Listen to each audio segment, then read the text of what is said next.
हरि ओम सर्वमंगलमांगल्ये शिवे सर्वार्थ साधिके शरण्ये त्र्यंबके गौरी नारायणी नमोस्तुते। ओम जय श्री राम। साथियों नमस्कार।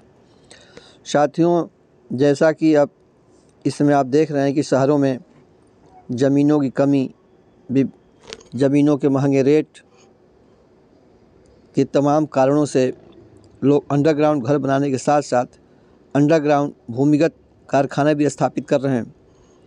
और कभी कभी ऐसा देखा जाता है कि जो औद्योगिक मालिक हैं उन्होंने सोचा कि भाई सब कुछ सही समय हमने सही काम कराया, सारे कारखाने ठीक से किए, स्थापित किए, लेकिन फिर भी कारखाने में घाटा इत्यादि हो रहा है। तो सर, वो वास्तु दोष के कारण से तमाम इस तरह से परिस्थितियाँ पैदा होती रहती हैं और आदमी उसको समझ नहीं पाता है। तो आज मैं आपको जो भूमिगत तहखाने में अंडरग्राउंड जो औद्योगिक कारखाने, कल कारखाने, मशीनरी इत्यादि स्थापित की गई हैं, उनको कहाँ स्थापित किया जाए और सामान कहाँ रखा जाए, कहाँ बैठा जाए, इन चीज़ों के विषय में आपको आवश्यक बात बताने जा रहा हूँ। तो जो साथी हमारे चैनल पर फर्स्ट टाइम विजिट कर रहे हो, कृपया हमारे चैनल को सब्सक्राइब करने कष्ट करें और वीडियो देखने के बाद अगर उनको अच्छी लगे तो उसको शेयर लाइक करने कष्ट करें। तो साथियों,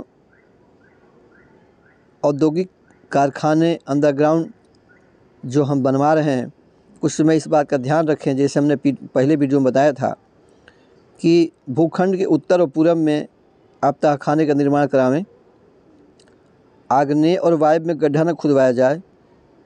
तहखाने का दक्षिण और पश्चिम भाग, जो दक्षिण और पश्चिम भाग होगा, उसको सरफेस से ज़मीन से 2 फुट ऊंची करके छोड़ दें। और तहखाने का जो प्रवेश द्वार है, मतलब उसका जो मुख्य द्वार आप बनावें, उत्तरी ईशान का मतलब हो गया पूरब और उत्तर के जो कार्नर होगा उसको उत्तरी ईशान कहेंगे, लेकिन उसमें जो उत्तरी हिस्सा होगा वो उत्तरी ईशान कहा जाएगा। पूर्वी ईशान जो पूर्वी दिशा में होगा वो पूर्वी ईशान कहा जाएगा, उत्तरी ईशान को होगा। दक्षिणी आग्नेय अथवा पश्चिमी वायव्य में रखें। इस प्रकार के आपको प्रवेश द्वार बनाने चाहिए, उसमें से निकास का और प्रवेश द्वार होना चाहिए। तो साथियों, आपको जो भारी मशीनें कहाँ पर स्थापित किया जाए जिससे आपको वास्तु से सहूलियत प्राप्त हो, वास्तु आपको खुश रखे, वास्तु से आपको लाभ मिले, इसके लिए आपको ध्यान देना होगा कि आपको भारी मशीनें जो है दक्षिण और पश्चिम में स्थापित करानी चाहिए। और जो बिजली के उपकरण हैं, जैसे कि स्विच बोर्ड है, बॉयलर है जहाँ से विद्युत पैदा हो रही है, जनरेटर है, ट्रांसफार्मर है, इत्यादि जो भी बिजली के उपकरण है, बिजली के जो सामान हैं, उनको आपको आग्नेय कोण अर्थात पूरब और दक्षिण का जो कार्नर होगा उसको हम आग्नेय कोण कहेंगे। उसमें चूँकि वह अग्नि से ये जितनी चीज़ें हमने गिनाई, transformer, generator, switch board, boiler इत्यादि अग्नि के उपकरण हैं, तो इनको अग्नि कोण में स्थापित करने से अग्नि देवता और वास्तु देवता अत्यंत प्रसन्न होंगे और आपका काम सही चलेगा। अब साथियों, स्टाफ कहाँ बैठा, स्टाफ कैसे बैठ के काम करे, इसके विषय में आपको जानें। स्टाफ को अपने जो अधिकारी हैं, कर्मचारी हों, उत्तर या पूरब की ओर मुख करके उत्तर और दक्षिण दिशा में बैठें। मतलब उसमें उत्तर और पूरब की तरफ मुख करें और बैठने का स्थान उत्तर और दक्षिण दिशा में करें। जिसे दक्षिण बैठे हैं उनका मुंह उत्तर में हो जाएगा। इस तरह से बैठकर कार्य करें। और साथियों, किसी भी उद्योग का उद्देश्य होता है कि हम माल को तैयार करें और उसका सही समय पर डिस्ट्रीब्यूशन हो, माल गोदाम से निकल करके डीलरों के पास पहुँचे, डीलरों से होते हुए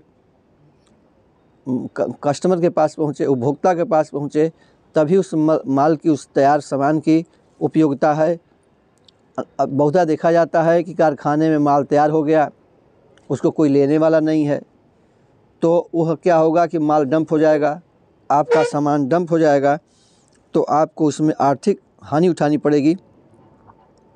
इसलिए साथियों, इस विषय का ये भी एक महत्वपूर्ण पॉइंट है कि तैयार जो सामान आपका है, औद्योगिक इकाई का जो उत्पादन हुआ है, उसको हम कहाँ पर रखें जिससे उसको बिक्री होने में, कारखाने से बाहर समय पर निकलने में सुविधा प्राप्त हो।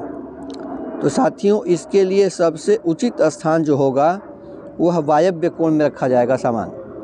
वायव्य कोण में रखा हुआ सामान बिक्री जल्दी होगा, जल्दी डीलर के पास पहुंचेगा और उसे उपभोक्ता पसंद करेंगे। तो मुख्य चीज़ है कि आपके कारखाने से वह सामान समय पर निकले। समय पर निकलने के लिए आपको उचित होगा कि आपने तैयार सामान को वायव्य कोण पर रखें। वायव्य कोण साथियों क्या हुआ, ये जैसे कि आपने बताया देखा कि पूरब और उत्तर का जो कॉर्नर होता है उसको हम ईशान कोण कहते हैं। अब पूरब और उत्तर पश्चिम का जो कॉर्नर उसको वायव्य कोण कहेंगे हम। तो इस प्रकार साथियों, मैंने आपको औद्योगिक कारखाने जो अंडरग्राउंड लगाने जाए हैं उसके विषय में आपको जानकारी बताई।